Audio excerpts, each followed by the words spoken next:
మీ personal interviews మరియు వ్యాపార ప్రకటనల కొరకు ఈ నెంబర్ని సంప్రదించండి. నమస్తే, నేను మీ గోపి. వెల్కమ్ బ్యాక్ టు మనం టీవీ. ప్రస్తుతం మన ముందుకైతే ఒక జంట వచ్చింది. మమ్మల్ని ఒక పాస్టర్ మోసం చేశారు. సుమారు 20 లక్షల రూపాయల నుంచి 30 లక్షల రూపాయల మధ్య మమ్మల్ని ఒక పాస్టర్ మోసం చేశారు. మమ్మల్ని వాడుకున్నారు వాళ్ళ పనుల నిమిత్తం కోసం అని. సో ఆ పాస్టర్ కింద దాదాపు 3,000 మంది పైగా జనాలు అయితే ఆ పాస్టర్ ట్రాన్స్లో అయితే నిలిచిపోయడం జరిగింది. సో ఆ పాస్టర్ వచ్చరికి పెద్దాపురం పాస్టర్ అంట. సో అసలు ఏం జరిగింది, ఎందుకు మనల్ని ఆశ్రయించారని ఆ జంటని అడుగుదాం. దయచేసి నాకు న్యాయం కావాలి సార్. నేను అప్పుల పరంగా అప్పులు తీర్చలేదు సార్. ఇంకా నా ఓపిక లేదు సార్. ఇంకా ఎందుకంటే ఇప్పటికే మేము చాలా అప్పులు అయిపోయాం. మేము డబ్బు పరంగా నష్టపోయాం సార్. అప్పులు మేము తీర్చలేం సార్. నాకు ఎదిగిన కూతురు ఉంది సార్. 11 సంవత్సరాల పాప సార్. నాకు నేను పాపనే చదివించుకోనా, నా కుటుంబాన్ని నేను గెంటుకోనా. నా భర్త ఆటో డ్రైవర్ సార్. నేను మిషన్ కుట్టుకుంటాను. మేము ఈ అప్పులు అయ్యి మేము కట్టలేము సార్. ఇంకా 4 సార్లు సూసైడ్ అటెంప్ట్ చేసాం సార్. మేము వాళ్ళ దగ్గరికి ఎప్పుడు వెళ్ళినా సరే అండి, ఇప్పటికి ఈవెన్ సంఘం అంతా కూడా ఇది ఎవరిని అడిగినా చెప్తారండి, వాళ్ళ ముందు ఎవరు కూర్చోరు సార్. కూర్చోకూడదు కూడానండి. పాస్టరే కాదండి, వాళ్ళ ఇంట్లో పిల్ల ఎంత ఉన్నా సరే ఆ ఇంత పిల్ల ముందు కూడా ఎవరు కూర్చోకూడదు సార్. మేము ఒంగొంగి దండాలు పెట్టేవాళ్ళం సార్. వాళ్ళని ఎక్కడ మేము కింద నడిపించలేదు సార్. మేమే కాదు, సంఘమే కాదు, ఎవరైనా సరే వాళ్ళు వస్తుంటే ఒక క్లాత్ లేసి నడిపిస్తాం సార్. ఇది పరంజ్యోతి ఆమె వస్తుంటే క్లాత్ లేసి నడిపిస్తారు సార్. ఆవిడ ఎంత దూరం నడిపిస్తే అంత. మేము సంఘం అంతా నా ఇంటికి వచ్చేసారు సార్. నిన్ను చంపేస్తాం, నువ్వు డిలీట్ చెయ్యకపోతే మా మమ్మీ గారిని మా డాడీ గారిని నువ్వు ఫోన్ చూపిస్తావా, వీడియోస్ లో పెడతావా, నిన్ను చంపేస్తాం, నువ్వు వీడియోలు డిలీట్ చేయకపోతే నీ బతుకెంత, నువ్వెంత అని పెద్దాపురం నుంచి ఐపంగిడి గ్రామం దాకా వచ్చేసారు. మనము అసలు నుంచునే ఉండాలండి, లేదా మోకరించి ఉండాలి సార్. అంతే. అంతేగాని వాళ్ళ ముందు ఇలా ఫేస్ టు ఫేస్ కూర్చుని మాట్లాడేది అనేది ఎప్పుడూ ఉండదు సార్. ఇది ఒకటి కొత్త పదం సార్, మమ్మీలో ఉన్న దైవమా. అక్కడ ప్రార్థన ఇప్పుడు ఏసయ్యా అని ఎవరైనా ప్రార్థన చేస్తారు సార్. అలా కాదు సార్, ఇక్కడ మమ్మీలో ఉన్న దైవమా అని మెన్షన్ చేసి ప్రార్థన. 3,000 మందికి ఆమె దేవత, ఆమె మేరీ మాత, ఆమె సార్. మొత్తం డాన్సులు సార్, విపరీతమైన డాన్సులు అండి. సంఘం అంతా వేస్తారు సార్. పాడే పాటలుగా ఆమె వేస్తారు సార్. సంఘంలోనే అందరూ వేస్తారు సార్, పిల్లలతో సరే. అదంతా నిజంగానే వేస్తారా లేకపోతే ఎగురుతా ఉంటారా? నిజంగానే ఎగురుతారు సార్. ఒక కూలోడు అకౌంట్ నుంచి 76 లక్షలు ఎందుకు ట్రాన్సాక్షన్ చేస్తారు? ఫోన్ పే హిస్టరీ ఒకటే 44 లక్షల రూపాయలు వచ్చిందండి. 44 లక్షల రూపాయలు ఫోన్ పే హిస్టరీ వచ్చిందండి. వడ్డీలు కడతానే ఉన్నామండి. ఒకడికైతే నెలకు 32,000 కట్టివ్వండి వడ్డీ. అబ్బా, ఎంత? ఎన్ని లక్షలు? 5 లక్షల రూపాయలకండి. అంటే ఒకటమ్మా, మీరు ఏం చదువుకున్నారు? ఫస్ట్ ఆఫ్ ఆల్ నేను డిప్లొమా. మీరు? నేను ఇంటర్ చదువుకున్నారు, మీరు డిప్లొమా చేశారు. ఎవరో ఒక పాస్టర్ వచ్చి ఆమె ఒంట్లోకి దేవుడు వచ్చి ఇట్లా మీరు కాకినాడ వచ్చేసి జాబ్ మానేసి అనగానే మీరు ఎట్లా నమ్మేశారు వాళ్ళకి? నమస్తే, నేను మీ గోపి. వెల్కమ్ బ్యాక్ టు మనం టీవీ. ప్రస్తుతం మన ముందుకైతే ఒక జంట వచ్చింది. మమ్మల్ని ఒక పాస్టర్ మోసం చేశారు. సుమారు 20 లక్షల రూపాయల నుంచి 30 లక్షల రూపాయల మధ్య మమ్మల్ని ఒక పాస్టర్ మోసం చేశారు. మమ్మల్ని వాడుకున్నారు వాళ్ళ పనుల నిమిత్తం కోసం అని. సో ఆ పాస్టర్ కింద దాదాపు 3,000 మంది పైగా జనాలు అయితే ఆ పాస్టర్ ట్రాన్స్లో అయితే నిలిచిపోయడం జరిగింది. సో ఆ పాస్టర్ వచ్చరికి పెద్దాపురం పాస్టర్ అంట. సో అసలు ఏం జరిగింది, ఎందుకు మనల్ని ఆశ్రయించారని ఆ జంటని అడుగుదాం. ఇద్దరికి నమస్తే అమ్మ. నమస్తే. ఏం పేరు? మీ పేర్లు ఏం పేరు? నా పేరు విజయ అండి. నా పేరు ప్రసాద్ అండి. ప్రసాద్. అసలు ఏం జరిగింది? మేము కాకినాడలో వడాఫోన్ కంపెనీలో నేను నా భర్త, నేను ఫ్రంట్ ఆఫీస్, నా భర్త గారు ఎగ్జిక్యూటివ్గా ఫీల్డ్ ఎగ్జిక్యూటివ్గా జాబ్ చేసేవారండి. అలాంటి టైంలో మా పాప మా అత్తయ్య గారు వాళ్ళ ఇంట్లో ఉండేదండి. మేము జాబ్ పర్పస్ పాపను అక్కడే పెట్టాము. అప్పుడు పాపకి చిన్న హెల్త్ ఇష్యూ వచ్చిందండి, హార్ట్ ప్రాబ్లమ్. అప్పుడు పాప నిమిత్తం మేము ఏంటి ఎలా అని అనుకునే టైంలో పెద్దాపురంలో ఒక మమ్మీ గారు ఉన్నారు. మమ్మీ అంటే ఎవరు? రౌత్ పరంజ్యోతి గారండి, వైఫ్ అండి. ఈవిడే పాస్టర్ అండి, పాస్టర్ అమ్మ గారు. ఈవిడే పాస్టర్ అమ్మ గారండి. ఈమె చెప్తారు, ఈమె ప్రార్థన చేస్తే అన్ని హీల్ అవుతాయి, హీలింగ్ జరుగుతుంది, ఆవిడలోకి మహిమ ఉంది అని చెప్పి ఆ సంఘంలో మాకు దూరం బంధువు ఒక ఆమె ఉండేవారండి. ఆమె చెప్పడంతో మేము వాళ్ళ కాకినాడ వచ్చారు. వాళ్ళ అబ్బాయికి అప్పుడే ఆపరేషన్ అయిందండి. 24 hours ఆపరేషన్. ఆ హాస్పిటల్లో ఉన్నారంటే అప్పుడు మేము ఆమెను కలుసుకోవడానికి వెళ్ళామండి అక్కడ. వెళ్ళినప్పుడు మేము వెళ్తూ వాళ్ళ కుటుంబానికి భోజనం పట్టుకుని మరీ వెళ్ళామండి. వెళ్ళి ఆమెతో మేము ప్రార్థన చేయించుకుంటే అప్పుడు ఆమె చెప్పారండి, ప్రార్థన చేశారు. ఆమె దగ్గర మేము మోకరించినప్పుడు ప్రార్థన చేసి ఆమె ఏం చెప్పారంటే, దేవుడు మీరు కాకినాడలో ఉండడం కరెక్ట్ కాదు. ఎవరు చెప్పారంటే ఆమెకి? ఆమెలో దేవుడు మాట్లాడారు అనే మేము నమ్మాము సార్. ఎవరు? మమ్మీ గారు. అసలు పేరు ఏమి? పరంజ్యోతి. పరంజ్యోతి గారు. ఓకే. పరంజ్యోతి అనే ఒక పాస్టర్, ఆమె పాస్టర్ కదా? అవును. ఆ పాస్టర్ వీళ్ళు అంటే ఆమెలోకి దేవుడు వచ్చినట్టుగా వీళ్ళు ఒక నమ్మించిందంట. సో చెప్పండి. భాషల్లో మాట్లాడేవారండి, అనేక భాషల్లో మాట్లాడుతూ దేవుడు మిమ్మల్ని కాకినాడలో ఉండడం కరెక్ట్ కాదు, పెద్దాపురం వచ్చేయమని చెప్తున్నాడు, మీ పాప బాగుంటది, మీరు బాగుంటారు. ఆ టైంలో మా పాపకు కొంచెం హార్ట్ ప్రాబ్లం ఉంది సార్, హాస్పిటల్లో అడ్మిట్ చేయాలండి ఆ టైంలో. అసలు అప్పుడు మేము GGH లో అడ్మిట్ చేసేటప్పుడు కూడా మళ్ళీ మేము ఫోన్ చేసినప్పుడు ఆవిడ అదే చెప్పిందండి, మీ పాపకి హీల్ అయిపోతుంది, బాగుంటది, మీరు కాకినాడ వదిలేసేయండి, పెద్దాపురం వచ్చేయండి. మరి జాబ్స్ అండి అని అడిగినప్పుడు ఏం చెప్పారంటే, దేవుడు మిమ్మల్ని అసలు కాకినాడలో ఉండద్దని చెప్తున్నారు, మీరు ఉన్న పలంగా పెద్దాపురం రమ్మన్నారంటే మమ్మీ గారు అనే పిలిచేవాళ్ళం అండి. మమ్మీ గారు ఉన్న పలంగా మమ్మల్ని ఇప్పుడు పెద్దాపురం వచ్చేయమంటున్నారు, మేము ఎలా రావాలండి మమ్మీ గారు అని అడిగినప్పుడు, వాళ్ళ ఇంట్లో వంట చేసే ఒక ఆమె, ఆ ఇల్లు ఎన్టీఆర్ కాలనీ సార్, పెద్దాపురంలో ఎన్టీఆర్ కాలనీలో ఒక చిన్న ఫ్లాట్ ఉందండి వాళ్ళకి. అది ఖాళీగా ఉంది, దాని తాళాలు మీకు ఇస్తాము, మీరు వెళ్ళి ఇమ్మీడియట్ గా శుభ్రం చేసుకొని నెక్స్ట్ డే కల్లా అక్కడికి వచ్చేయమని చెప్పారండి. మేము అదే నిజంగా వచ్చేసాం సార్. వొడాఫోన్ కంపెనీ జాబ్ ఇద్దరం కూడా వదిలేసి వెంటనే అక్కడికి వచ్చేసాం సార్. వచ్చేసిన తర్వాత మేము అక్కడే ఉండేవాళ్ళం సార్. అప్పుడు మా మావయ్య గారికి బ్రాందీ షాప్ వచ్చిందండి కాకినాడలోనే సార్.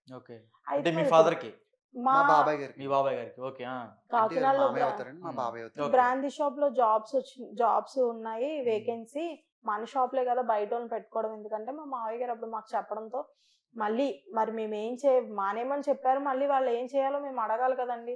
వాళ్ళ దగ్గరికి వెళ్ళి మమ్మీ గారు మరి ఇలా మా మావయ్య గారికి బ్రాందీ షాప్ లో వచ్చినాయండి, ఇలా ఉద్యోగం మానేసాం కదా, మరి మాకు కూడా కొంచెం ఇబ్బందిగా ఉంటుందండి అని చెప్పినప్పుడు వాళ్ళు ఏం చెప్పారు, మళ్ళీ ఆమె ప్రార్థన చేశారండి. ఆమె ముందు మేము మోకరించగానే ప్రార్థన చేసి మళ్ళీ మోకాళ్ళ మీద వాళ్ళ దగ్గర మోకాళ్ళ మీద ఉండగా మళ్ళీ భాషల్లో మాట్లాడుతూ ఒక మాట చెప్పారండి, దేవుడు నిన్ను బ్రాందీ షాప్ లోకి వెళ్ళమంటున్నాడు అని చెప్పారండి.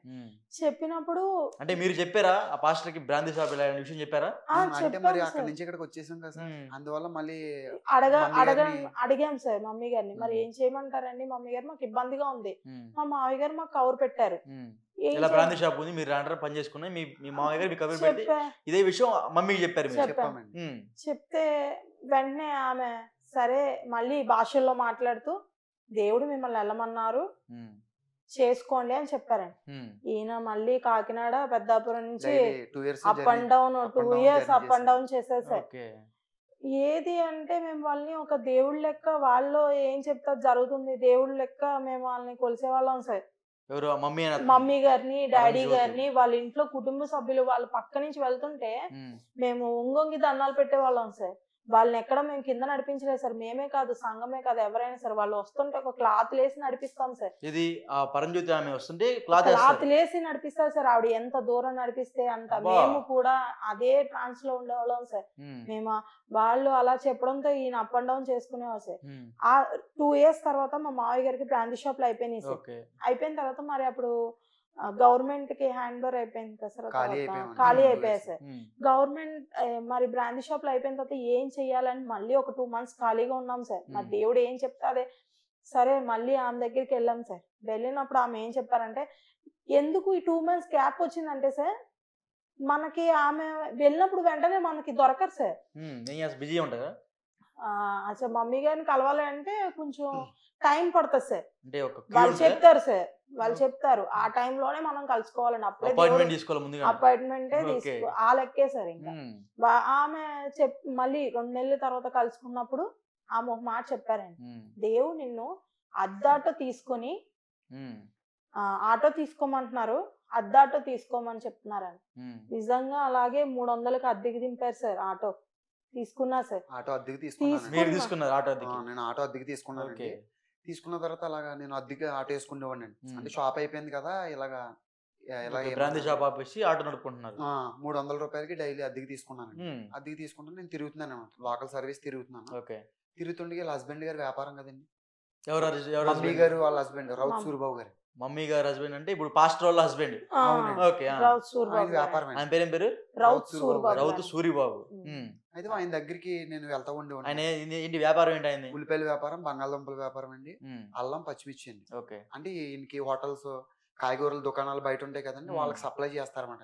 ఈయన హోల్సేల్ గా తెప్పించుకుంటారండి. నా ఆటోలో నేను సప్లై చేస్తూ ఉండేవాడిని. మీరు ఎందుకు సప్లై చేస్తున్నారు ఆయన? నేను వెళ్ళానండి ఒక రోజు, నేను అద్దె ఆటో తీసుకున్నాను, మరి ఇలా తెలుసు కదండి. నాకు ఫోన్ చేశారండి, పలానా చోటకి వెళ్ళి. అప్పటికి వాళ్ళ దగ్గర వేరే వ్యాన్ తిరుగుతుందండి, బొలోరో వ్యాన్, వాళ్ళ చుట్టాలతో తిరుగుతుందండి. అయితే వాళ్ళు అందుబాటులో లేరని చెప్పేసి నేను అద్దె ఆటో మరి తీసుకున్నాను తెలుసు కదండి వాళ్ళకి. నాకు కాల్ చేశారండి. కాల్ చేసి ఒకసారి పక్కన దివిలి వెళ్ళి కొద్ది మూటలు దింపాలరా, రారా అర్జెంట్ గా అన్నారు. మరి డాడీ గారు అంటాం కదండి, నా సొంత తల్లిదండ్రులు. ఎవరినంటారు డాడీ అని? ఈ రౌత్ సూరిబాబు అంటే పాస్టర్ వాళ్ళ హస్బెండ్ డాడీ అంటారు. మీరు ఒక్కళ్ళే అంటారు? మీ ఊరు మొత్తం అంటారు? మమ్మీ గారు డాడీ గారేనండి. సొంత తల్లిదండ్రుల కన్నా ఎక్కువగా ప్రేమిస్తారండి వాళ్ళని. మేము కూడా అలాగే ప్రేమించాం. డాడీ గారు ఇప్పుడు వస్తున్నానని చెప్పి గబగబా నేను వెళ్ళడం జరిగిందండి, ఆయన దగ్గరికి ఆటో వేసి వెళ్ళడం జరిగింది. నా బండికి లోడ్ వేసారండి, నన్ను వేరే చోటకి వెళ్ళి దింపమన్నారు. అక్కడికి వెళ్ళి నేను దింపడం జరిగింది. మళ్ళీ వచ్చిన తర్వాత మళ్ళీ వేరే చోటకి వెళ్ళమన్నారు. అయితే ఇలాగ నేను చేస్తుండగా నా పని నచ్చిందండి ఆయన. నేను మూటలు తీసుకెళ్ళడం అంటే వేసుకోవడం ఈయనే సార్. మూటలు ఎత్తి ఆటోలో వేసుకోవడం ఈయనే, మూటలు వెళ్ళిన చోట దింపడం కూడా ఈయనే సార్. మొత్తం పనులాగే ఇద్దరు ముగ్గురు పని కూడా నేను అలాగే చేసేవాడిని సార్. ఇప్పుడు ఎవరికైనా అంతే కదా సార్, పని చేసేవాళ్ళు అంటే ఇష్టం కదా. వాళ్ళ దగ్గర నేను వెళ్ళినప్పటికీ అప్పటికి 200 మంది కుర్రోళ్ళు ఉంటారు. 200 మంది యూత్ ఉన్నారండి, ఇప్పటికీ ఉన్నారు. చర్చ్ లో యూత్ కుర్రోళ్ళు ఉన్నారు. కాకపోతే వాళ్ళకే చెప్పకుండా నాకెందుకు చెప్పారు, నేను పని చేస్తాను సార్. నేను పని దగ్గర నేను సిగ్గుపడినండి.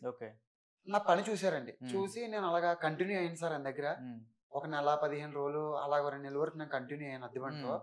ఈయన ఏమన్నారంటే, ఒరే డైలీ 300 రూపాయలు అద్దె అంటే మరి నెలకు 9,000 అయిపోతుంది, కొత్త ఆటో కొనేసుకుంటే 9,000 ఐదే కట్టుకుంటే ఆటో మిగులుతుంది కదా అని ఈయన డాడీ గారు సలహా ఇచ్చారండి. నాన్నగారు మీరు బాగా చెప్పారండి, కాకపోతే నా దగ్గర డబ్బులు లేవు, ఉన్న 50,000 ఏమో. అప్పటికే మా దగ్గర 1 lakh చీటీ ఉండేది సార్. చీటీ ఉండేది సార్ మా దగ్గర, మేము వేసుకున్నది జాబ్స్ చేసేవాళ్ళం కదా సార్. ఆ చీటీలో ఒక 50,000 వాళ్ళ ఇంట్లో, ఇప్పుడు మేము ఉంటున్నాము, ఇల్లు ఇప్పించారు కదా సార్, ఆమెకి ఆ చీటీలోంచి 50,000 ఇప్పించారు సార్ మా ద్వారా.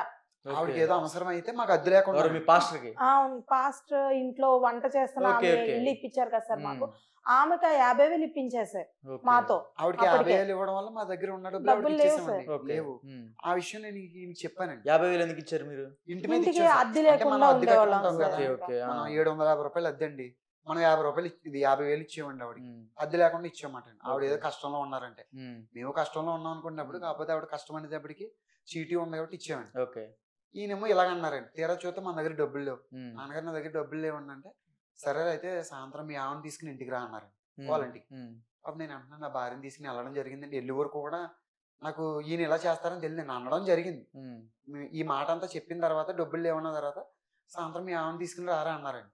మేమేమనుకున్నాం అంటే మా 50,000 మాకు ఇప్పించేస్తారేమో, ఆవిడ దగ్గర ఉన్నాయి కదండి వాళ్ళ ఇంట్లో అనుకున్నాం. కానీ మేము వెళ్ళాము, వెళ్ళేటప్పటికి ఆయన ఏమన్నారంటే, అమ్మాయి మీ అబ్బాయి మీ ఆయన ఇలాగా అడ్డాటో తిప్పుతున్నారు కదా, దానివల్ల 9,000 నష్టపోతుంది. మేము వాళ్ళ దగ్గరికి ఎప్పుడు వెళ్ళినా సరే అండి, ఇప్పటికి ఈవెన్ సంఘం అంతా కూడా ఇది ఎవరిని అడిగినా చెప్తారండి, వాళ్ళ ముందు ఎవరు కూర్చోరు సార్, కూర్చోకూడదు కూడానండి. పాస్టరే కాదండి, వాళ్ళ ఇంట్లో పిల్ల ఎంత ఉన్నా సరే ఆ ఇంత పిల్ల ముందు కూడా ఎవరు కూర్చోకూడదు సార్. మనము అసలు నుంచునే ఉండాలండి, లేదా మోకరించి ఉండాలి సార్. అంతే, అంతేగాని వాళ్ళ ముందు ఇలా ఫేస్ టు ఫేస్ కూర్చుని మాట్లాడేది అనేది ఎప్పుడూ ఉండదు సార్. మేము ఇలాగే వాళ్ళ రూమ్ లో ఉన్నా సార్, రూమ్ బయట మేమున్నామండి. మేము మాట్లాడుతున్నప్పుడు ఆయన చెప్పారండి, ఇలా ఇలా కదా, నేను పని చేస్తాను, ఇంకెలాగో అద్దె లేకుండా దాని మీద ఉంటున్నారు కాబట్టి నేను ఇప్పుడు ఒకళ్ళ దగ్గర ఒక 50,000 తీసుకుని ఇప్పిస్తాను, ఆ 50,000కి వడ్డీ ప్రతి నెల మీరు కట్టేయాలి, ఆ 50,000 పట్టుకెళ్ళి మీరు ఆటో తీసుకోండి అన్నారు. నేను మరియమ్మ గారండి, వాళ్ళ ఇంట్లో పనమ్మాయి. మరియమ్మ గారు ఇచ్చిన 50,000 నేను మీకు నేను తీసేసుకుంటాను, వాళ్ళకి ఇచ్చేస్తాను, అప్పుడు వరకు మీరు వడ్డీ కట్టాలి. మరియమ్మ గారు ఒక 8 నెలలు ఇచ్చేస్తానన్నారు అని చెప్పారండి. అలా తీసుకున్నాక కొత్త ఆటో తీసేసాం. కొత్త ఆటో తీసిన తర్వాత మేము బయట ఎక్కడ ఎవ్వరికి తోలలేదు సార్. అది పెద్దాపురం అందరికీ తెలుసు సార్, మార్కెట్ అంతా తెలుసు. మార్కెటే కదండి ఊర్లో. శనివారం, శుక్రవారం, శనివారం, తెల్లవారుజాము, ఆదివారం ఈ 3 రోజులు కూడా ఆయన దగ్గరే తిరిగేవానండి. మిగిలిన రోజులు చర్చిలో తిరిగేస్తారు ఆటో ఖాళీగా. చర్చిలో ఉండేవాళ్ళం అండి. మిగతా రోజులు ఈయన దగ్గరే తిరిగే వాళ్ళం. 2017, 18 బాగా వ్యాపారం జరుగుతుందండి. 19 కూడా బాగా జరిగింది. 19 అన్ని కరోనా వచ్చింది కదా సార్. అవును, 2019 అన్ని కరోనా వచ్చింది. 2020లో ఈయనకి కరోనా అటాక్ అయిందండి, రౌత్ సూరిబాబు గారికి, మా ఓనర్ గారికి, పాస్టర్ వాళ్ళ హస్బెండ్ గారికి. ఈయనకి కరోనా వచ్చిందండి. ఈయన కరోనా వచ్చిన విషయం కూడా నాకు చెప్పలేదండి. వాళ్ళు నేను ఆయనతో తిరిగి ఆయనతోనే ఉన్నానండి. నేను నాకు చెప్పలేదు. వాళ్ళ అబ్బాయిని క్వారంటైన్ చేయించుకున్నారు సార్, క్వారంటైన్ చేయించారు. కానీ ఈయనకి ఒక మాట చెప్పలేదు సార్. నేను అప్పటికే అంటానే ఉన్నాను సార్ మా హస్బెండ్ తో, ఎందుకు నాన్నగారు సడన్ గా ఈ శనివారం వచ్చారు, వచ్చే శనివారం ఎందుకు రానంటున్నారు అని అడిగితే ఆవిడ ఫోన్ చేశారండి, పాస్టమ్మ గారు. ఎవరండి? మమ్మీ గారు చెల్లి గారు లీలా ప్రశాంతి గారు, ఆవిడ ఫాస్టమ్మ అండి అదే సంఘంలో. ఆవిడ ఫోన్ చేసి, నాన్నగారు పెద్ద వయసు కాబట్టి బయటికి రారు, వ్యాపారం నువ్వు నవీన్ కుమార్ అంటే ఈ రౌత్ సూరిబాబు గారు డాడీ గారు వాళ్ళ అబ్బాయి అండి, పాస్టర్ కొడుకు. మీరిద్దరూ చూసుకోండిరా, వ్యాపారం నాన్నగారికి మరి పెద్ద వయసు కదా, ఈ కరోనా అమ్మ వస్తుంటే వదిలిపెడతలేదు, నాన్నగారికి అసలు ఆరోగ్యం బాగోదు, కొద్దిగా నువ్వు జాగ్రత్తగా చూస్తా ఉండు నవీన్ నువ్వు అని చెప్పేసి అన్నారు. అన్న తర్వాత సరే అమ్మగారు చాలా చూస్తామండి అన్నానండి. అలా చేస్తున్నప్పుడు వాళ్ళ అబ్బాయి నేను ఈ మూటలు తోలుకుంటూ ఈ లెక్కలు రాస్తూ అంటే 400 కట్టలు దుంపలండి, ఒక 100-150 సార్లు ఉల్లిపాయలండి, ఒక 30-40 బస్తాలు అల్లమండి, ఒక 20 బస్తాలు మిర్చి, ఇవన్నీ ఎవరెవరికి వెళ్తున్నాయి ఏంటన్నది రాయాలంటే ఎవరు రాస్తారండి? ఆయన ఉంటే ఆయన రాసుకునేవాడు. నాకు అప్పు చెప్పారండి ఆ పని, నాకు వాళ్ళ అబ్బాయికి. నేనే రాసేవాడు, వాళ్ళ అబ్బాయి ఏమి రాసేవాడు కాదు. మొత్తం నా దగ్గర ఏదో బుక్ ఉన్నదండి, ఆ బుక్ లో నేను ఎవరెవరికి నేనే పట్టుకెళ్ళేవాడు కదా సార్. నేనే పట్టుకెళ్ళి నాకు జట్టోళ్ళు వేసేవారండి లోడింగ్, నేను అన్లోడింగ్ నేనే చేసుకుని టక్ టక్ మన వచ్చి అలా చేయడం జరిగిందండి. 20, 21, 22, 23 నేను జూన్ వరకు ఆయన దగ్గర చేస్తానే ఉన్నానండి. అంటే ఒకటమ్మా, మీరు ఏం చదువుకున్నారు? ఫస్ట్ ఆఫ్ ఆల్ నేను డిప్లొమా. మీరు? నేను ఇంటర్ సార్. ఇంటర్ చదువుకున్నారు, మీరు డిప్లొమా చేశారు. ఎవరు ఒక పాస్టర్ వచ్చి ఆమె ఒంట్లోకి దేవుడు వచ్చి ఇట్లా మీరు కాకినాడ వచ్చేసింది జాబ్ మానేసి అనగానే మీరు ఎట్లా నమ్మేశారు వాళ్ళకి? మేము అనుకున్నాం సార్, అంటే ఈ కాలంలో అయినా సరే ఇవన్నీ ఉంటాయా? మీరు ముందు మీకు లోక జ్ఞానం లేకుండా ఉన్నట్టుంది మీరు. అందుకే సార్ ఈ రోజు ఇంతగా మోసపోవడానికి కారణమైంది సార్. మమ్మీలో ఉన్న దైవమా ఇలాగే ప్రార్థన చేస్తారు సార్ సంఘం అంతా. సంఘం అంటే సుమారు ఎంతమంది చెప్పి 2,000 మంది ఉంటారు వాళ్ళు? ఇంకెక్కువే ఉంటారు, 3,000 మంది, 5,000 మంది ఉంటారు సార్. ఆ 3,000 మందిని వాళ్ళు ఒక ట్రాన్స్ లో తీసుకెళ్లారు. ట్రాన్స్ లోకే తీసుకెళ్లారు సార్. లేకపోతే సార్ ఇప్పుడు మీరు అన్నట్టే మామూలుగా ఇంత ఎడ్యుకేటెడ్ పర్సన్స్ అయ్యుండి ఇన్ని తెలిసిన వాళ్ళు, ఇంత ధైర్యం ఉన్న వాళ్ళు సడన్ గా అలా మారిపోవడానికి, మా ఫ్యామిలీ అంతా కూడా వెల్ ఎడ్యుకేటెడ్ సార్. మా ఫ్యామిలీ అంతా కాకినాడ మాది ప్రాపర్ సార్. మా నాన్నగారు కౌన్సిలర్ సార్, ఎక్స్ కౌన్సిలర్. మా నాన్నగారు ఇప్పుడు చనిపోయారు సార్, ఇప్పుడు మా అత్తగారు వాళ్ళు ఉంటున్నారండి ఆ ప్లేస్ లోని కౌన్సిలర్ గా. మా తాతయ్య చైర్మన్ చేశారు సార్. అంత హై ప్రొఫైల్ వాళ్ళు. ఏంటంటే వాళ్ళు మేము ఇంకా దేవుడు నిజంగా మాట్లాడేస్తున్నాడేమో, మీరు నిజంగానే పాస్టర్లో దేవుడు వచ్చేసాడు తీరిపోతాయి అన్నట్టుగా మీరు భావించి వాళ్ళ కింద పని చేస్తున్నారు. ఈ మాట అంటుంటే వాళ్ళు ఏమంటున్నారు అనుకుంటున్నారు? ఈ హై ప్రొఫైల్, వీళ్ళ హై ప్రొఫైల్ అట, ఇలా హై ప్రొఫైల్. హై ప్రొఫైల్ ఎవరిది? రౌత్ సూరిబాబు గారు వాళ్ళది. నేను కుబేరుణ్ణి అని అడుగుతున్నాడు సార్ ఆయన. ఆయన ఒక్క విషయం సార్, ఇది ఏమైందంటే ఈ బిజినెస్ నడుపుతున్నప్పుడు కొంచెం అమౌంట్ తక్కువ వచ్చేది సార్. అమౌంట్ తక్కువ వచ్చినప్పుడు నాన్నగారు అమౌంట్లు ఎలా వేయాలండి, మరి కొంచెం అమౌంట్ తక్కువ వస్తుంది, మీరేమో వాళ్ళకి వేసేయమంటున్నారు అని చెప్పి అడుగుతున్నారండి. అంటే ఊరే నేనేమో హాస్పిటలైజ్ ఉన్నాను. నిజంగానే ఆయన హాస్పిటలైజ్ అయ్యారు సార్. ఎలా అంటే కోవిడ్ తర్వాత వెంటనే 2 times ఊపిరితిత్తుల ఆపరేషన్ అయిందండి. దాని తర్వాత వెంటనే మళ్ళీ ఓపెన్ సర్జరీ జరిగింది సార్. ఈ 4 సంవత్సరాలు ఆయన సిక్ అయ్యే ఇంట్లోనే ఉన్నారు సార్, బయటికి రాలేదు సార్ కోవిడ్ తర్వాత నుంచి. నాన్నగారు ఎలా అంటే ఊరే మీరు బయట నుంచి ఏమన్నా డబ్బు తెచ్చేస్తా ఉండండి, మరి నాకు చూస్తే ఇలా అయిపోయింది, వ్యాపారం ఆగకూడదు, నేను ఒక్కనే కాదండి. మీరు నాన్నగారు నాన్నగారు అనమాకండి, పాస్టర్ అని చెప్పండి, జనానికి అర్థమైంది. పాస్టర్ అని చెప్పండి. ఈ పాస్టర్ అనేదానికన్నానండి, పెద్దాపురం అయినా ఎవరైనా సరే నాన్నగారు డాడీ గారు అంటేనే అందరికీ అర్థం అవుద్దండి. చాలా అందరూ ఈవెన్ మార్కెట్ లో కూడా డాడీ గారు అని అంటారు సార్. డాడీ గారు అని వాళ్ళ అబ్బాయి నేను ఇలాగా మరి పార్టీ వాళ్ళకి డబ్బు సరిపెట్ల పోయేవాళ్ళు. పార్టీ అంటే మీ సరుకు పంపించే వాళ్ళకండి. సరిపెట్ల పోయేవాళ్ళం అండి డబ్బు. మరి నాన్నగారు ఇదిగోండి మీరు ఏమో ఇంత తీసేయమంటున్నారో, ఇక్కడ చూస్తున్నాం మీ అమౌంట్లు రాలేదంటే కొద్ది బయట నుంచి తీసుకొచ్చి చెయ్యండి రా, మళ్ళీ మార్చుకుందాం మనం, మీరు మట్టికి వ్యాపారం ఆగిపోతే మనం బ్లాక్ అయిపోతాం, బయట మన డబ్బు ఉండిపోద్ది, మళ్ళీ నా డబ్బు అంతా బయట ఉండిపోద్ది అంటే ఆయన చూసుకున్నారండి. అది మేము గమనించుకోలేకపోయాం. ఇప్పుడు సపోజ్ మేము ఎక్కడి నుంచి తెచ్చేస్తామండి బాబు, మేము వేయలేము అనేసి ఊరుకున్నాను అనుకోండి, అక్కడ ఆయన వ్యాపారం ఆగిపోద్దండి. అంతకు ముందు వారం చేసిన లక్షల రూపాయలు డబ్బు అంతా బయట ఉండిపోద్ది కదండి. ఆ ఆలోచనతో ఆయన వాళ్ళ అబ్బాయిని నన్ను ఎలాగ అనేవారండి. వాళ్ళ అబ్బాయిని నేనేం చేసేవాళ్ళం, మాకు దొరికినట్టుగా ఇద్దరం కలిపి తెచ్చేసేవాళ్ళం అండి. ఎంత తెచ్చారు సుమారు?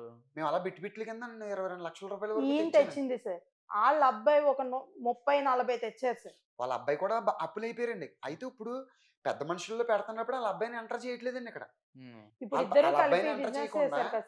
అబ్బాయిని ఎంటర్ చేయకుండా పెద్ద మనుషులు తీసుకొచ్చి ఎమ్మెల్యేల ద్వారానో చైర్మన్ల ద్వారా మాట్లాడించి పోలీస్ వ్యవస్థను కూడా ఒక మూటలు మోసుకోవడానికి వెళ్ళామంట కదా నువ్వు, 20 రూపాయలు మూట మోసుకోవడానికి 22 లక్షల రూపాయలు నీకు ఎవరిచ్చాడని ప్రశ్నిస్తున్నారండి నన్ను వీళ్ళందరూ.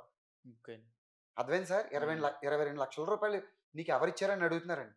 22 లక్షల రూపాయలు నేను ఒకసారి తేలేదండి. అది 2020 మొదలుకుని 2023 వరకు కూడా 50,000 వారానికి ఎంత అవసరం అయితే అంత 50,000, 1,00,000, 2 లక్షలు అలాగా ఈ 4 సంవత్సరాల్లో డబ్బు తెస్తానే ఉన్నామండి. వడ్డీలు కడతానే ఉన్నామండి. ఒకటికైతే నెలకు 32,000 కట్టి ఉండండి వడ్డీ. అబ్బా, ఎంత 5 లక్షల రూపాయలకండి. అది కూడా నా దగ్గర ఎక్సెల్ షీట్ ఉందండి. అది ఎస్పీ ఆఫీస్ గారికి నేను ఎస్పీ గారు కంప్లైంట్ ఇచ్చాను సార్. అది కూడా ఎందుకు ఇచ్చామంటే సార్, ఈయన ఇలా మొండి దెబ్బలాట ఆడాడండి. నాకు రూపాయి సంబంధం లేదు అంటే ఈ వ్యాపారం అప్పచెప్పామన్నా వ్యాపారం అప్పచెప్పాను కదా సార్. మరి ఇదిగోండి, మరి ఇదంతా బాకీలు బయట ఉండిపోయినంటే నాకు సంబంధం లేదే, అదంతా నువ్వు తెచ్చుకున్నావు, నువ్వు చేసుకున్నావు, నాకు రూపాయి ఇవ్వాల్సిన సంబంధం లేదని చేతులు దులిపేసుకున్నాను. పాస్టర్ చేతులు ఎత్తేసాడు. ఎత్తేసిన తర్వాత సార్ ఎన్నిసార్లు మేము ఎంతో మంది పెద్ద మనుషుల దగ్గరికి వెళ్ళాం సార్. వెళ్ళిన ప్రతిసారి ఏమంటున్నా తెలుసా సార్, నువ్వు కూలి పనికి వెళ్ళావంట కదా వాళ్ళ దగ్గరికి.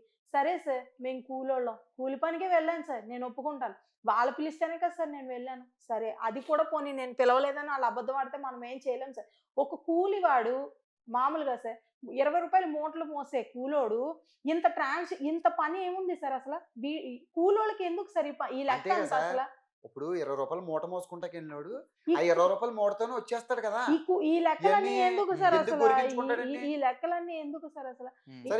పక్కన పెట్టినా ఒక కూలోడు అకౌంట్ నుంచి 76 లక్షలు ఎందుకు ట్రాన్సాక్షన్ చేస్తారు? ఫోన్ పే హిస్టరీ ఒకటే 44 లక్షల రూపాయలు వచ్చిందండి. 44 లక్షల రూపాయలు ఫోన్ పే హిస్టరీ వచ్చిందండి. ఒక కూలోడు అంటున్నారండి వాళ్ళు, డిపార్ట్మెంట్ తో కూడా అదే చెప్తున్నారండి వాళ్ళు. పోలీసులు కూడా అదే చెప్తున్నారు. నువ్వు కూలోడు అంట కదా, నువ్వు కూలోడు ఎలాగ ఇంత తెచ్చావంటే ఎలా నమ్ముతాను? ఎవరన్నారు ఈ మాట? మొన్న 5వ తారీఖుని మా కొవ్వూరు పిఎస్ లో ఉన్నారు. కొవ్వూరు పిఎస్ లో పెట్టారు సార్. పెడితే ఎస్ఐ గారు లేరండి. ఏదో చిన్న డిస్కషన్ అయ్యి అక్కడ 144 సెక్షన్ ఏదో విధింటే అక్కడికి వెళ్ళారు. వాళ్ళ పెద్దలు మా పెద్దలు మాట్లాడుకోమన్నారండి. మాట్లాడుకుంటే వాళ్ళ పెద్దలు మా పెద్దలు మాట్లాడుకుంటున్నారు, ఏదో జరుగుతుందండి. కేసు ఫస్ట్ ఎవరు పెట్టారు మీ మీద? నేనే ఫస్ట్ వాళ్ళే పెట్టారు. ఎందుకు పెట్టారు? ఏమైందంటే సార్, ఇలా చేశారు కదా సార్, నేను డబ్బులు అడుగుతుంటే ఇలా చేస్తున్నా సార్, సంవత్సరం నుంచి పెద్ద మనుషుల దగ్గర తిరుగుతుంటే ఇలా అవుతుంది సార్. నేను ఒక హైదరాబాద్ లోనే ఒక నీలరాజు గారు అనే ఒక బ్రదర్ ని అప్రోచ్ అయ్యాను సార్, ఫోన్ లోనే సార్. సార్ బ్రదర్, మీరు అబద్ధ బోధకుల కోసం ఒక ఫైట్ చేస్తున్నారు కదా, ఇలా పెద్దాపురం మమ్మీ గారు సంఘం వాళ్ళు మమ్మల్ని ఇలా చీట్ చేశారు, వెళ్ళి అడుగుతుంటే నీ దిక్కున్న చోట చెప్పుకోమని అంటున్నారు అన్నారు సార్. ఇప్పుడు ఇంత ట్రాన్సాక్షన్ ఇదంతా వాళ్ళ సంఘానికి తెలుసు సార్, వాళ్ళకి తెలుసు సార్, కానీ వాళ్ళు బైబిల్ పట్టుకుని బోధిస్తున్నారు, అదే నోటితో అబద్ధం చెప్తున్నారు సార్. ఇంకేం చెప్తాం సార్? అంటే వాళ్ళ అబద్ధం అన్నట్టు ఒకవేళ నేను అబద్ధం ఆడొచ్చు సార్. ఇప్పుడు ఈ కూలోడు విషయం పక్కకు పడితే అసలు వాళ్ళు అబద్ధం ఆడుతున్నారు సార్, ఇది మా కోసం తేలేదు అప్పు అని. తేకపోతే అసలు మాకు సంబంధమే లేదంటున్నారు సార్ వ్యాపారం. ఈ 44 లక్షలు చేసాం సార్, 76 లక్షలు ఒకటి ఉంది సార్ అకౌంట్ లో. ఈ రెండు కలిపి ఈ రెండు నాదే అని అబద్ధం ఆడచ్చు సార్ నేను ఆడాలనుకుంటే. కానీ నేను నిజాయితీగా చెప్తున్నాను సార్. ఈ నిజాయితీ అన్న మాట దేన్ని బట్టి చెప్పాలో కూడా నాకు తెలియట్లేదు కదా సార్. ఒక ఒట్టేస్తే నమ్ముతారా, లేకపోతే ఇన్ని చూపించినా నమ్మలేని వాళ్ళు ఇంకేం చేస్తే నమ్ముతారు సార్? అసలు ఎంత వచ్చింది సార్? సపోజ్ నేను 10 సంవత్సరాల నుండి పెద్దాపురంలో ఉంటున్నాను, కొన్ని వాళ్ళది కాదంటున్నారు ఈ డబ్బు అంతా, నేనే తెచ్చుకున్నాను నేనే చేసుకున్నాను అంటున్నారు. నేను ఇల్లు కట్టానా, పెళ్లి చేశానా, లేకపోతే చేశానా? నా ఇంట్లో ఏమైనా ఉందేమో ఒక వస్తువు చూపించమనండి సార్. నేను ఇంత అప్పు చేశాను 22 లక్షలు. సరే నేను ఒక పర్సన్ లగ్జరీగా తిరిగినా సరే 22 లక్షలు ఏం ఖర్చు పెట్టేస్తా సార్? పోనీ నేను ఎక్కడికైనా టూర్లు వెళ్ళి ఖర్చు పెట్టానా, ఏం చేశాను? పోనీ అది కూడా ఒక ఎంక్వైరీ తీసుకోవాలి కదా సార్. ఒక సామాన్యుడు 22 లక్షలు తెచ్చాడు అంటే ఏదో కారణం ఉంటుంది సార్ గట్టిగా. లేకపోతే ఒక కూలోడు అన్నాడు, ఒక కూలోని చూసి 22 లక్షలు ఎందుకు ఇస్తారు సార్ ఎవరైనా? వాళ్ళ అబ్బాయి కూడా ఈ అప్పుల విషయంలో తోడున్నాడు సార్. ఇప్పుడు ఇద్దరం కలిపే చేసామండి. అప్పులకి ఇప్పుడు ఏంటంటే వాళ్ళు ఏంటంటే వీళ్ళ వెనకాల ఎవరో లేరు, మన వెనకాల చాలా మంది ఉన్నారు. మనం అంతా ఇప్పుడు మన మీద బేస్ అయ్యి రాజకీయాలు కూడా ఉన్నాయి. ఒక్కసారి సార్ మొన్న 5వ తారీఖున నేను ఆగస్టు 26వ తారీఖున 28వ తారీఖున ఎస్పీ ఆఫీస్ లో కంప్లైంట్ పెట్టాను సార్. వాళ్ళు నా మీద 27ని పెట్టారండి. నీలరాజు గారు 26ని యూట్యూబ్ లో వీడియో అప్లోడ్ చేశారు సార్. 27ని వాళ్ళు నా దగ్గరికి వచ్చేసారు సార్ వెంటనే. మీ వీడియో నీలరాజు అప్లోడ్ చేశారు. చెప్పారు సార్. జనాలకు చెప్పగానే అందులో వీళ్ళు సంఘంలో చేసిన తప్పులు ఇది బైబిల్లో ఉందా, ఇప్పుడు ఈ మమ్మీలో ఉన్న దైవమా అనేది బైబిల్లో ఎక్కడా లేదు సార్. అయితే ఆ విషయాన్ని ప్రశ్నించారండి నీలరాజు గారు. డాన్సులు సార్, విపరీతమైన డాన్సులు అండి. సంఘం అంతా వేస్తారు సార్. ఆమె వేస్తారు సార్, సంఘంలోనే అందరూ వేస్తారు సార్, పిల్లలతో సరే. నిజంగానే ఎగురుతారు సార్. అయితే ఆ వీడియో నీలరాజు గారికి నేను చూపించాను సార్. అదే విషయాన్ని ప్రశ్నించారండి. ఒక యవ్వన పిల్లల్ని మీరు డాన్సులు వేయించడం ఏంటి, ఆడవాళ్ళని కూడా ఇలా డాన్సులు వేయించడం ఏంటి, అవి మళ్ళీ మీరు వీడియోస్ తీసుకుని దగ్గర పెట్టుకోవడం ఏంటి, ఇది తప్పు కదా, ఇది బైబిల్లో ఎక్కడ ఉంది డాన్సులు వేసినట్టు అని ఆయన ప్రశ్నించారనండి. 27వ తారీఖున నేను మా సొంతూరు వచ్చేసాను సార్. వీళ్ళు ఇలా దిక్కున్న చోట చెప్పుకో, ఏం చేస్తావో చేసుకొని భయపడ్డాం సార్. మమ్మల్ని చాలా రకాలుగా బాధలు పెట్టారండి. పెద్దాపురంలో వాళ్ళ దగ్గర మేము మానేసిన తర్వాత సంవత్సరం ఉన్నాను సార్ నేను ఒక చోట ఇంట్లోనే. అక్కడ మమ్మల్ని ఎంత టార్చర్ పెట్టారు తెలుసా సార్. చిన్నప్పుడు పెద్దప్పుడు అందరు అప్పులోళ్ళకి ఇల్లు చూపించి మరి ఇంటి అడ్రస్ కి చూపించి ఇంటికి తీసుకొచ్చి దేబెట్టివ్వరండి. అది కాకుండా మా ఆయన గారిని సార్ ఈ 5,50,000 అతనికి మా ఆయన గారిని కిడ్నాప్ చేయించారు సార్ అతనితో. ఆ కేసు పెద్దాపురం ఎస్ఐ ఇప్పుడు ఉన్న స్టిల్ ఎస్ఐ గారు కాకుండా పాత ఎస్ఐ గారికి కూడా తెలుసండి. అప్పుడే నేను ఎస్పీ ఆఫీస్ లో కంప్లైంట్ పెట్టాను సార్. ఇలా అధిక వడ్డీ తీసుకుంటూ తిరిగి నా భర్తను కిడ్నాప్ చేసి డబ్బులు ఇస్తే గానీ వదలనని అంటున్నారు అని చెప్పి కేసు పెట్టాను సార్. అది కూడా అప్పుడు ఆ స్టేషన్ లో ఎస్ఐ గారు న్యాయం చేశారు సార్ నాకు. ఏమన్నారంటే అప్పుడు జగన్ గారి పరిపాలన అండి అది. ఆ టైంలో స్పందన ఉంది కదా సార్, స్పందన కూడా వెళ్ళి పెట్టానండి. 8 రూపాయలు వడ్డీ 100కి, వారానికి 100కి 8 రూపాయలు వడ్డీ చొప్పున తీసుకుంటున్నారు. తీసుకుని తిరిగి 1 నెల వడ్డీ ఆగేటప్పటికి నా భర్తను కిడ్నాప్ చేశారు. ఇది కరెక్ట్ కాదండి, నాది తప్పు, ఇది తప్పని మీరు చెప్పండి అని చెప్పి నేను ఎస్పీ గారిని కలిసినప్పుడు ఎస్పీ గారు నాతో డైరెక్ట్ గా మాట్లాడి ఆయన చాలా బాగా స్పందించారండి. నిజంగా ఆయన చేతులు జోడించి దండం పెట్టాలండి. ఆయన నాకు ఎంత సహాయం చేశారు అంటే ఆయన చాలా అండి. ఆయనే ఇది తప్పని చెప్పి అతను చెప్పారండి, నీ మీద కాల్ మనీ కేసు పెడతాను, నువ్వు 5 లక్షలు 10,000 ఇచ్చి 6 లక్షలు 7 లక్షలు వడ్డీ కట్టించుకున్నావు ఇతనితో, నువ్వు ఇంకా డబ్బులు కావాలని నేను నేర్పిస్తున్నావా అని చెప్పి అతన్ని భయపెడితే అతను పెద్దాపురం ఎస్ఐ దగ్గర డైరెక్ట్ గా ఒప్పుకున్నాడు సార్. ఇదంతా నేను చేయలేదండి, నా మీద ఎటువంటి కేసులు పెట్టద్దు, పెద్దాపురం మమ్మీ గారు వాళ్ళ ఆయన గారు రౌత్ సూరిబాబు గారు ఆయన చెప్పారనే మేము తీసుకెళ్లిపోయామండి అని చెప్పారండి. ఓకే, పెద్దాపురం పిఎస్కి వెళ్ళినప్పుడు అక్కడ ఎస్ఐ మీతో ఎలా బిహేవ్ చేశారు? ఇప్పుడు మొన్న కాకుండా అదే ఫస్ట్ ఈ యూట్యూబ్ వీడియో తర్వాత కేసు పెట్టారు కదా సార్, ఈమె కొత్త ఆమె వచ్చారు సార్, లేడీ మౌనిక గారు. ఈ మౌనిక గారు ఏం చేశారంటే సార్ నన్ను పెద్దాపురం రమ్మని చెప్పారు సార్ కేసు పెట్టిన వెంటనే అండి. నేను వెళ్ళి ఎస్పీ ఆఫీస్లో కేసు పెట్టానండి. వెళ్ళలేదు సార్. వెళ్ళకపోతే మళ్ళీ కొవ్వూరు రోలర్కి పంపించారు సార్.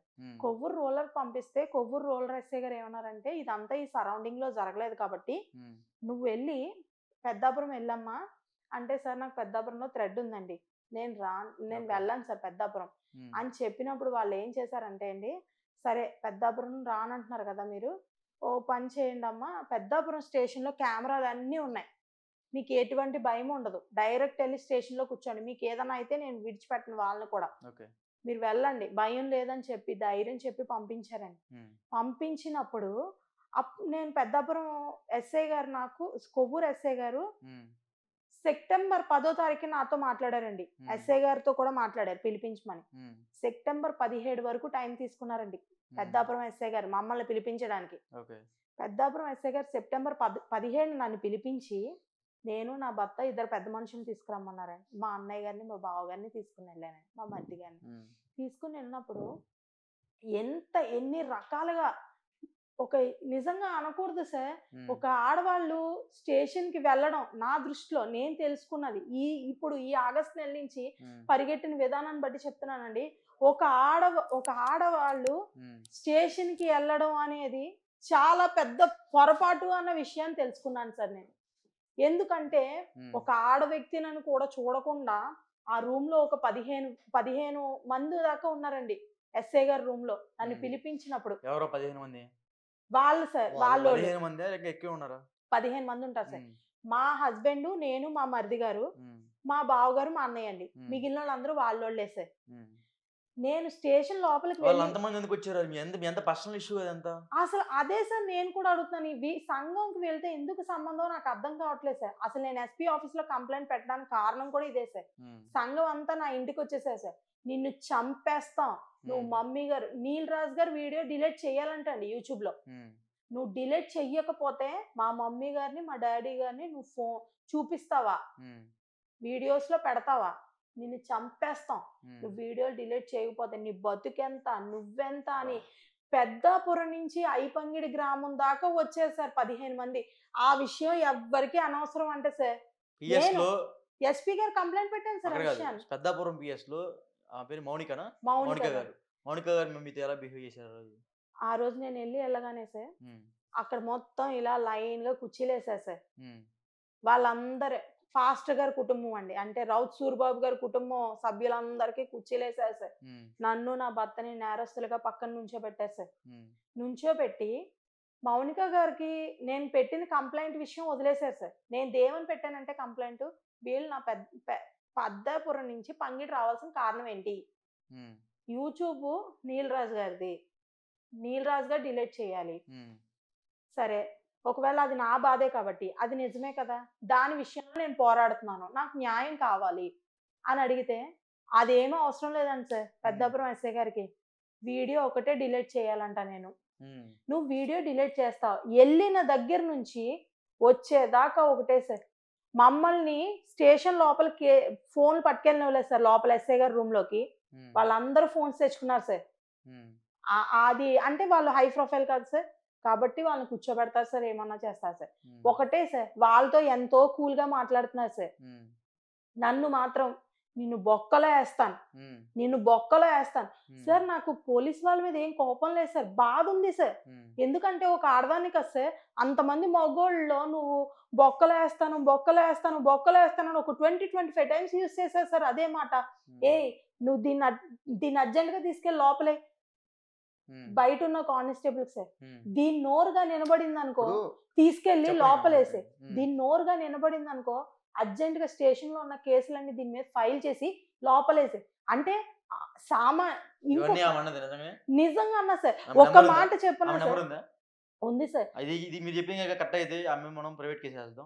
ఒక్క మాట, నేను సార్ హ్యూమన్ రైట్స్ కి వెళ్దాం అనుకున్నాను సార్. మనం ఆమె మీద మీరు చెప్పిన మొత్తం కరెక్ట్ అయితే అక్కడ సీసీ ఫోటో చూద్దాం చెప్తున్నారు కదా,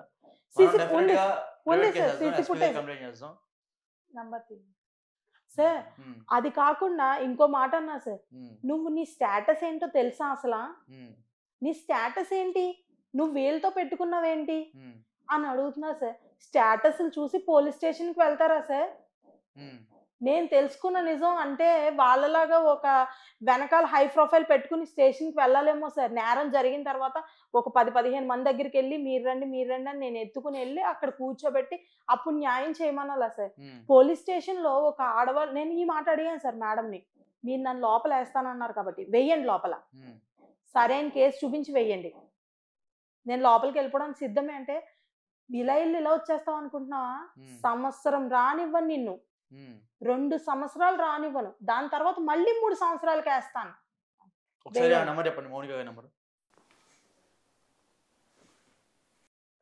అంజుబాబు గారు ఉన్నారు సార్ ఇందులో, ఒక్కసారి సార్. వాళ్ళ అల్లుడు గారు అంజుబాబు గారు ఉన్నారు సార్, పాస్టర్ గారు అల్లుడు అంజుబాబు గారు కానిస్టేబుల్ సార్. ఒక్క నిమిషం అంతా మాట్లాడదాం.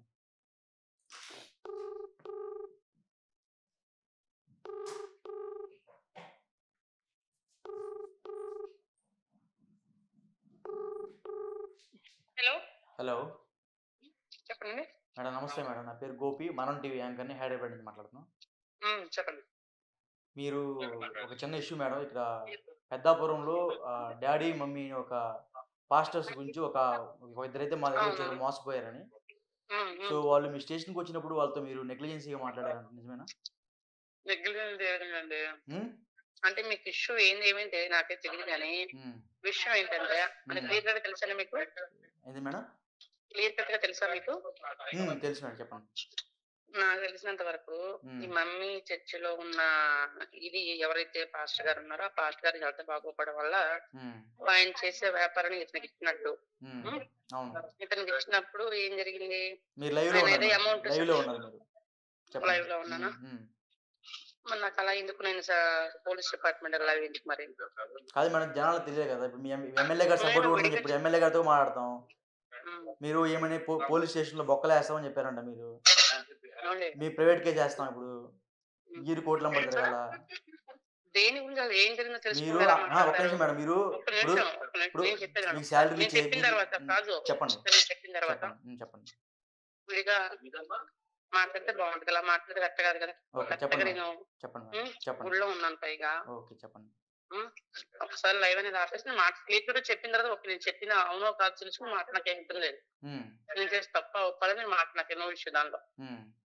ఓకేనా, చెప్పండి. మళ్ళీ చైనా మరి అయితే ఫోన్ చేసి చేస్తారా? Okay madam, okay. సో మనం అయితే ప్రస్తుతం అయితే మేడంతో మాట్లాడాము. మేడంతో లైవ్లో ఉండగానే మళ్ళీ చేస్తాం, బయట ఉన్నాం, మళ్ళీ మంచిగా మాట్లాడదాం అని చెప్తున్నాం మేడం. సరే, వాళ్ళకైతే తప్పు మేడం మీరు చేసింది, ఎందుకంటే పోలీస్ స్టేషన్కి వచ్చినప్పుడు పేదలు వస్తారు, మధ్యతరగతులు వస్తారు, ధనవంతులు కూడా వస్తారు, వాళ్ళ సమస్యలు పట్టుకు మీ దగ్గరకు వస్తారు. మీకు ఇచ్చే శాలరీ ప్రతి ఒక్క రూపాయి మా దగ్గర నుంచి GST తీసుకొని వసూలు చేసి మీకు ఇచ్చే శాలరీలే ఆ డబ్బులు. సో డెఫినెట్గా మీరు ప్రజలకు లోబడి ప్రజలతో పనిచేయాలి, ప్రజలకి సమస్య వస్తే మీరు అండగా నిలబడాలి తప్ప డబ్బున్న వాళ్ళకి ఒక రకంగా, డబ్బులు లేని వాళ్ళకి ఒక రకంగా అయితే చూస్తాం, ఇది చాలా తప్పు. సో ఇంకా చెప్పండి. ఆ మేడం అలా మాట్లాడిన తర్వాత నువ్వు వీడియో డిలీట్ చేయకపోతే నీ మీద 80 కేసులు ఉన్నాయి, ఇక్కడ 80 కాగితాలు రాశారు, 80 కాగితాలు నీ మీద ఇప్పుడే FIR ఫైల్ చేస్తాను, 80 కాగితాలు బయటికి తీయండి, 80 మంది హ్యాండ్ రైటింగ్ ఒకటే ఉంటది, ఆ 80 కాగితాలు ఒకళ్ళే రాశారు, వాళ్ళ చర్చిలో ఉన్న అనుచరులు రాశారు, ఈ 80 కాగితాలు ఒక పర్సనే రాశారు, ఒకే హ్యాండ్ రైటింగ్ ఉంటది, ఒకే పెన్ ఉంటది. అలా లేకపోయినట్టయితే ఈ 80 కాగితాలు ఇప్పుడే చింపి బయట పడేయాలి మేడం. లేదు డిఫరెంట్ హ్యాండ్ రైటింగ్స్ ఉన్నాయా, కేసు ఫైల్ చేయండి, నన్ను లోపల వేయండి.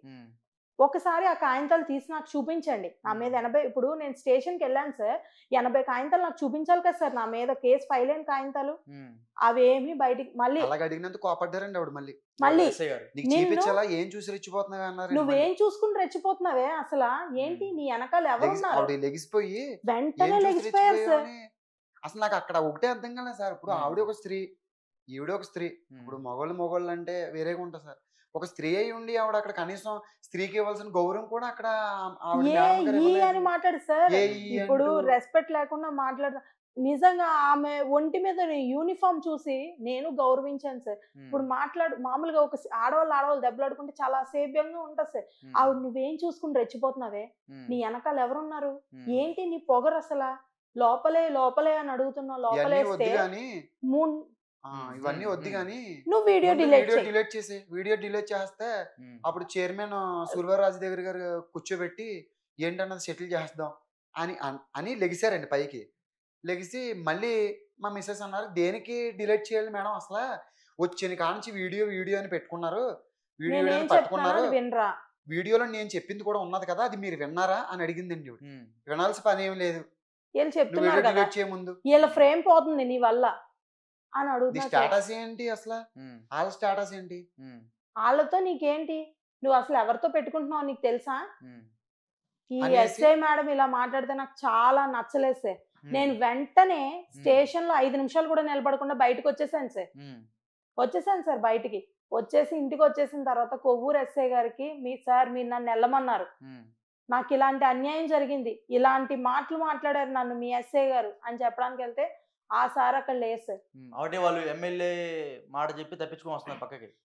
తర్వాత ఇప్పటికి నేను ఆగస్టు 28 నుంచి వాళ్ళని మొన్న నవంబర్ 5వ తారీఖు ఒక్కసారి రప్పించగలిగాను సార్. ఏ పాస్ట్ గానే రప్పిస్తే సార్ ఎస్ఐ గారు లేరు సార్ కొవ్వూరులో. లేనప్పుడు ఒక స్టేషన్ కి మనల్ని ఎస్ఐ పిలిచినప్పుడు మనం ఆయనకి రిప్లై ఇచ్చి కదా సార్ వెళ్ళాలి. రిప్లై వచ్చారు సార్, స్టేషన్ కి వచ్చి అంటారు సార్, నేను ఎమ్మెల్యేతో ఫోన్ చేయించాను, నేను ఇప్పుడు వచ్చాను, నాకు నచ్చిన సమయాన్ని నేను వస్తాను. పాస్టర్ సార్ నువ్వేం చేస్తావు? ఒక్క నిమిషం, ఒక మాట అన్నారు సార్, నేను మీడియాకి వెళ్తాను అని అడిగాను సార్. మీడియాకి వెళ్తాను, నాకు ఇక్కడ న్యాయం జరగకపోతే అంటే, మీడియా వెళ్ళు, నువ్వు ఒక్కరోజు కనిపించేలా చేస్తాను, తర్వాత నీ బొమ్మ కనబడకుండా చేయగలిగే స్టేటస్ నాకు ఉంది అన్నారు సార్. అయితే నేను సీఎం గారి దగ్గరికి వెళ్తాను అన్నాను సార్. సీఎం పవన్ కళ్యాణ్ గారి దగ్గరికి వెళ్తానంటే, పవన్ కళ్యాణ్ గారి దగ్గరికి వెళ్తాను పిఠాపురం అంటే ఏమంటున్నా తెలుసా సార్, నువ్వు పవన్ కళ్యాణ్ దగ్గరికి 100 మందినో 200 మందినో వేసుకొస్తావు, నేను ఒక 10,000 మందినో ఒక 500 మందినో వేసుకొస్తాను, నిన్ను చూస్తాడా పవన్ కళ్యాణ్, నన్ను చూస్తాడా అని అడుగుతున్నా సార్. నిజంగా అలాగే చూస్తారా సార్ అంటే అసలు పవన్ కళ్యాణ్ గారు మమ్మల్ని పట్టించుకోరని సార్, ఎందుకంటే ఎమ్మెల్యేని తీసుకుని వస్తారని సార్ అక్కడికి. నాకు ఎమ్మెల్యే ఉన్నారు, ఆ రోజు ఎమ్మెల్యే గారు మరి చైర్మన్ గారితోనో ఫోన్ చేయించే వాళ్ళు వెళ్ళిపోయారు సార్ కొవ్వూరు నుంచి.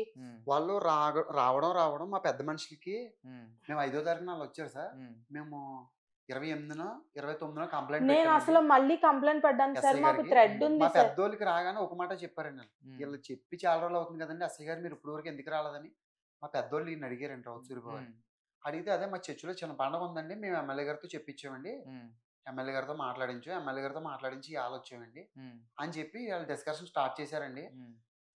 మా పెద్దోళ్ళకి వీళ్ళకి డిస్కషన్ అది నప్పలేదు, అవ్వలేదు.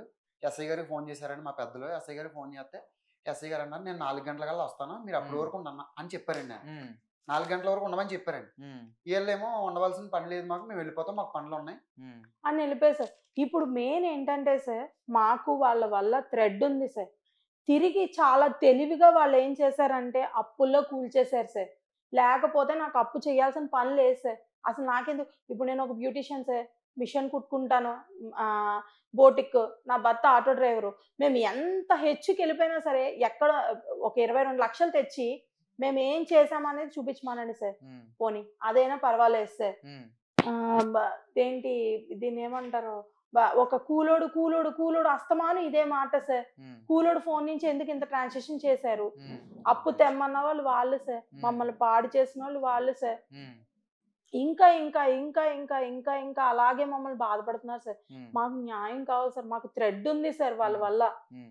విపరీతమైన భయం పడుతున్నారు సార్. ఇప్పుడు కరుణ బేబీ అన్న ఆమె డాడీ గారికి ఒక కుమార్తె సార్, 4వ అమ్మాయి. ఆ అమ్మాయి వాళ్ళ ఆయన గారు ఉద్యోగం చూపించి, నిన్ను చంపించేస్తాను, నేను చంపించిన విషయం నీ మొగుడు ఎలా చచ్చిపోయాడో కూడా ఆధారాలు లేకుండా చేయగలను అని చెప్తుంది సార్. అంత ధైర్యంగా స్టేషన్ లో అలాంటి స్టేట్మెంట్స్ ఇస్తున్నప్పుడు కూడా పోలీసు వాళ్ళు అడగరు సార్, ఆ మాటకి లేదు సార్. ఒక సామాన్యుడు పోలీస్ స్టేషన్ కి వెళ్తే న్యాయాలు జరగవు అని నాకు ఈ 4 నెలల నుంచి తెలుసుకున్నాను సార్. ఇప్పుడు వాళ్ళందరూ ప్రతిసారి ఎమ్మెల్యే గారు, చైర్మన్ గారు, ఎమ్మెల్యే గారు సార్. హలో సార్, నమస్తే సార్, రాజప్ప గారు. నమస్కారం. నా పేరు గోపి అండి, హైదరాబాద్ నుంచి, మనం టీవీ యాంకర్ అండి. చెప్పండి. ఇది పెద్దాపురంలో ఒక ఇష్యూ జరిగింది, మీకు ఐడియా ఉందా సార్ అది? ఏదండి? ఇది పెద్దాపురంలో ఇద్దరు పాస్టర్స్ కలిసి ఒక జంటనైతే మోసం చేశారు, సుమారు 30 లక్షల దాకంట. ఎప్పుడండి? ఎప్పుడు జరిగింది మరి? ఇది రౌతు సూరిబాబు అంట ఆయన పేరు. చేయలేదు, నాకు ఐడియా లేదండి. రౌతు సూరిబాబు అంట. వాళ్ళందరూ మీ పేరు చెప్పి పోలీస్ స్టేషన్ లో కూడా సేమ్. ఒకసారి అంటారా? చెప్పండి. నా కాన్ఫిడెన్స్ వాళ్ళందరూ నా పేరు చెప్తారు. నాకే సబ్జెక్టే తెలియదు అసలు. నాకు ఏమో చెప్తే నేను సాల్వ్ చేయమంటే సూరిబాబు గారు కాల్ చేశారు. చైర్మన్ సూరిబాబు రాజు గారు. సూరిబాబు రాజు గారు మీకు కాల్ చేశారంట. చైర్మన్ గారు ఎవరు? నాకు చేయలేదే. ఆయన పేరే వాడుతున్నారు సార్. నాకు సబ్జెక్ట్ తెలియదు. సరే, ఒకటి సార్ చిన్న విషయం. వీళ్ళు ఏంటంటే పెద్దాపురంలో ఉంటారంట. ఎవరు? నాకు నా దగ్గర రమ్మని నేను మాట్లాడుతున్నా. నేను సెటిల్ చేయకపోతే ఒకటి వెళ్ళాలి, కానీ నాకు తెలియదు కదా, విషయం తెలియదు. ఓకే, ఒక్క నిమిషం. మా తరపు నుంచి, మా ఛానల్ తరపు నుంచి, సుమన్ టీవీ అది మొత్తం కలిపి మాట్లాడుతున్నామండి, ఆల్ మీడియా ఛానల్స్ తరపు నుంచి. సో ఇప్పుడు మా దగ్గర సమస్యతో వచ్చారండి. ఏంటంటే అది ఒక పాస్టర్ ఒక పాస్టర్ అమ్మ ఇద్దరు కలిసి మాకు 30 లక్షల రూపాయల దాకా మోసం చేశారు, మమ్మల్ని వాడుకున్నారు. మమ్మల్ని 30 లక్షల రూపాయలు అప్పుల్లో కుదేసి ఇప్పటికి కూడా మా మీద కేసులు పెడుతున్నారు. మమ్మల్ని చంపడానికి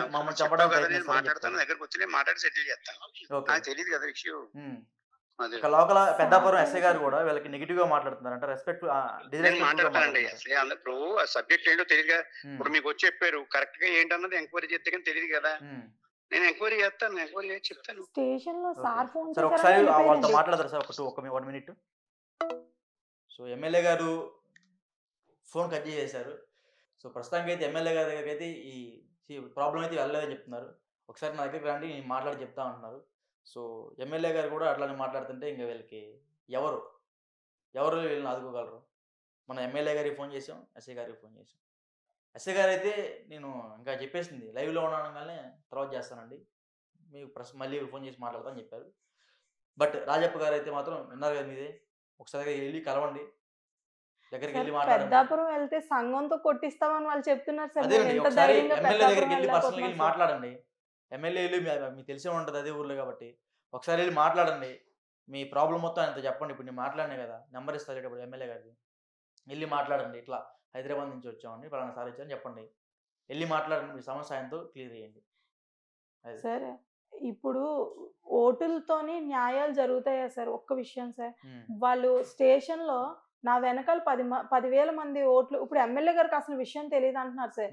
ఈ చైర్మన్ గారు ఎమ్మెల్యే గారు ఫోన్ చేస్తేనే పెద్దాపురం ఎస్ఐ గారు వాళ్ళని పంపించారు సార్ ఆ రోజు. మరి వీళ్ళు తెలియదు అంటే ఇంకేం చెప్తాం సార్? ఇప్పుడు ఒక ఎస్ఐ దగ్గరికి మనం వెళ్తాం సార్, ఎస్ఐ వెళ్ళిపోమన్నప్పుడు వెళ్ళాలి కదా సార్, మనం ఒక తీర్పులో కూర్చున్నప్పుడు. అలా కాకుండా ఎమ్మెల్యే గారితో ఫోన్ చేయించారు కాబట్టే కదా సార్ వాళ్ళు వెళ్ళిపోయారు అక్కడి నుంచి. సార్ తెలియదు అంటున్నారు సార్. మరి ఇంకప్పుడు ఎవరి దగ్గర ఇక్కడే మాట మారిపోతుంది సార్. అంటే ఆయనకి అసలు ఈ స్టోరీ తెలియదు అంటున్నారు. నేను పెద్ద కొవ్వూరు ఎస్ఐ గారికి కొవ్వూరు 5వ తారీఖున సార్, అది 5వ తారీఖునే కొవ్వూరు మొన్న 5వ తారీఖు నేను 4 గంటలకు వస్తానండి, 4 గంటలకు వచ్చే వరకు మీరు ఉండండి, ఉంటే వాళ్ళ మీద ఏంటి కూర్చోబెట్టి మా ఎదురుగుంటనే ఫోన్ చేశారు సార్ ఎమ్మెల్యే గారికి. మా ఎదురుగుంటనే చైర్మన్ గారు ఎస్ఐ గారు ఎవరు చేశారు? వీళ్ళకి మా పెద్ద మనిషి చేశారండి. మా పెద్ద మనిషి ఏమైందని మా పెద్ద మనిషి ఫోన్ చేశారు ఎస్ఐ గారికి. సరే ఇక్కడ తేలట్లేదు, ఇది వీళ్ళు ఒప్పుకోవట్లేదు, మా వాళ్ళు చాలా నష్టపోయి ఉన్నారని మా పెద్ద మనుషులు మాట్లాడినప్పుడు ఎస్ఐ గారు ఏమన్నారంటే నేను 4 గంటలకల్లా వచ్చేస్తానండి, మీరు ఉండండి, వాళ్ళు కూడా ఉండమనండి. అంటే వాళ్ళు వెంటనే రిప్లై మేము ఉండవండి, మాకు పనులు ఉన్నాయి అని చెప్పేసి వెంటనే ఎమ్మెల్యే గారి పేరు చెప్పి అటు నుంచి అటు ఎస్ఐ గారికి ఫోన్ చేయించారు. ఎస్ఐ గారికి ఎమ్మెల్యే గారు చైర్మన్ గారు ఎవరో ఫోన్ చేశారు సార్. వాళ్ళిద్దరిలో ఎవరో చేశారు కాబట్టి ఎస్ఐ గారు వాళ్ళని వెళ్ళిపోమన్నారు సార్. నేను ఒక మాట మీ ముందే మాట్లాడు ఎమ్మెల్యే గారితో. ఆయన ఏమన్నారంటే ఈ సమస్య నా దగ్గరికి రండి, నా పేరు చాలా మంది వాడుకుంటా ఉంటారు, ఒకసారి వాళ్ళ నా దగ్గర పంపించండి, నేను మాట్లాడతానని ఆయన ఫోన్ పెట్టేశారు. మీరు మీ ముందే చేశారు. అవునండి, ఒకసారి వెళ్ళి కనుక్కోండి, మీ బాధ ఎంత చెప్పండి, అప్పుడు కాకపోతే దీన్ని మనం ఇంకా ఎక్స్ట్రీమ్కి తీసుకెళ్దాం. అది మీకు ఓవరాల్గా మీకు న్యాయం ఏం కావాలో ఒకసారి చెప్పండి సార్. మేము డబ్బు పరంగా నష్టపోయాం సార్, అప్పులు మేము తీర్చలేము సార్. నాకు ఎదిగిన కూతురు ఉంది సార్, 11 సంవత్సరాల పాప సార్. నాకు నేను పాపనే చదివించుకోనా, నా కుటుంబాన్ని నేను గెంటుకోనా, నా భర్త ఆటో డ్రైవర్ సార్, నేను మిషన్ కుట్టుకుంటాను. మేము ఈ అప్పులు మేము కట్టలేము సార్. ఇంకా 4 సార్లు సూసైడ్ అటెంప్ట్ చేసాం సార్. 4 సార్లులోని ఈయన్ని వాళ్ళ కొడుకే ఒకసారి కాపాడాడు సార్. వాళ్ళ సంఘంలో వాళ్ళు ఒకసారి నేను సూసైడ్ చేసుకున్నట్టు వచ్చి కాపాడాడు సార్. వాళ్ళకు కూడా తెలుసు సార్, కానీ చచ్చిపోతే చచ్చిపోనే, మాకు సంబంధం లేదు. అన్నట్టుగా వాళ్ళు ఉన్నారు సార్. వాళ్ళు ట్రాన్స్లోకి దింపుతారు సార్. సంఘాన్ని పెట్టి కొట్టిస్తానంటున్నారు. మేము పెద్దాపురం రాకూడదని సార్. పెద్దాపురం వస్తే సంఘాన్ని పెట్టి కొట్టిస్తాము, మీ మీద ఇలాంటి కేసులు పెడతాము. ఈ కరుణా బేబీ అన్న ఆమె ఏమంటుందంటే సార్, చంపించేస్తాను అంటుంది సార్. వీళ్ళు కూడా చంపేస్తాము అని అంటున్నారు సార్. పాస్టర్ నోట్లోంచి చంపేస్తామన్న మాట రావట్లేదు, కానీ వెనకాల ఉన్న జనం, చర్చ్ జనంతో మాట్లాడిస్తున్నారు సార్ ఈ మాటలన్నీ. అది కాకుండా వీళ్ళు ఇంకా మా మీద ఇలాంటి ఫేక్ ఎలిగేషన్స్ అలా ఇంకా ఇప్పటికీ చర్చిలో మైకులు పట్టుకుని అనేక చోట్ల మా కోసం ఇటువంటి ఎలిగేషన్స్ పెడుతున్నారు సార్.